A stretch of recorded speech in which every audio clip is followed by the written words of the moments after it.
Another Yakkin with You Jagoff segment, and we are in Market Square, where I swear to God, I think we've changed season 3 times in the last hour here. It was really sunny, and now we're freezing, and I wore a short sleeve shirt, but we're with Rich Engler of Rich Engler Presents. I'm sure you've probably been offered by many, many talk shows and turned them down just to be with us here, I'm sure. Well, right? I have. It was the Good Morning Show and Good Morning America and all that, but you know, this was Market Square, and I'm right here, and I didn't have to buy a plane ticket. Yeah, there you go. There you go.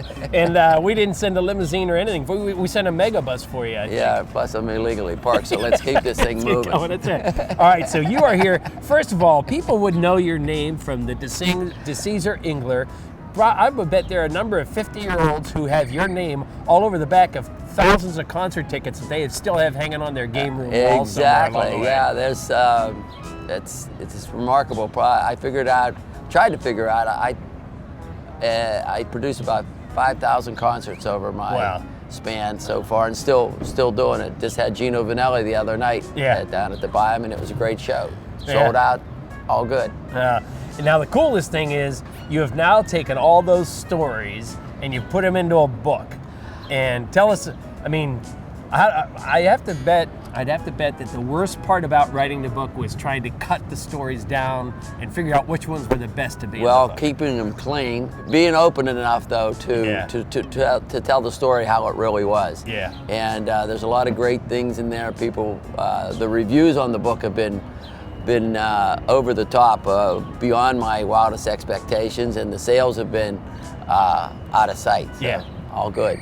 People still trying to relive those days, like maybe they saw a concert and I want to know the background, what was really going on while Everybody, that's why I did write the book, because every time I be with somebody, they go, tell me a backstage story, tell me, because everybody wants to go back there and see what's going on. Most of the time it's boring. 90% boring, but the 10%, look out. Those are the ones that made it in the book. I love the fact I've read on your website, which is richengler.com. People can buy the book on there, and I personalize it, sign it for them, whatever. And it's called Behind the Stage Door, A Promoter's Life Behind the Scenes, and it really is. One of the coolest things is you told off Gene Simmons. I did, and it was during a show, their first show into Pittsburgh. My wife and I were standing backstage, and Gene, on the first encore, whispered in my wife's ear something, and he goes back on stage, and I go, well, what did he say?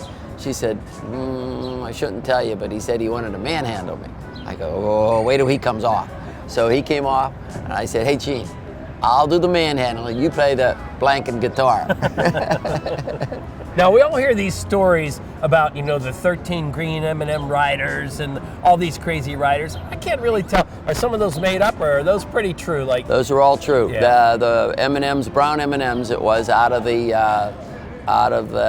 their candy dish, had to come out, or they would wreck the dressing room. So we did it. We did it. Somebody didn't pick out. What's your favorite story in the book here at this point? Well, I have several, but there's a great Paul McCartney story. Great guy, very personable. Linda McCartney was still living at that time, and he had his kids with him.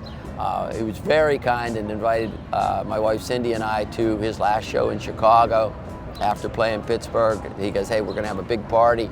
We'd like you two to come. So I got the invitation, and we flew out, and we had a blast. Yeah, it's not one of those invitations where you go, well, we kind of have like grocery shopping to do that day, right? That we did get the plane. That's bought the tickets. Now, who are your top? Can you name a top 3, you know, performers that are personal or? Yeah, well, Paul would be up in there. Bruce Springsteen, Salt of the Earth. Great guy. Billy Joel, Donald Fagen, the guys from Steely Dan. Here's the deal, is I heard on DVE or somewhere they were talking about that this book is so good that it should be made into a movie. Yes, they did say that, and I went, wow.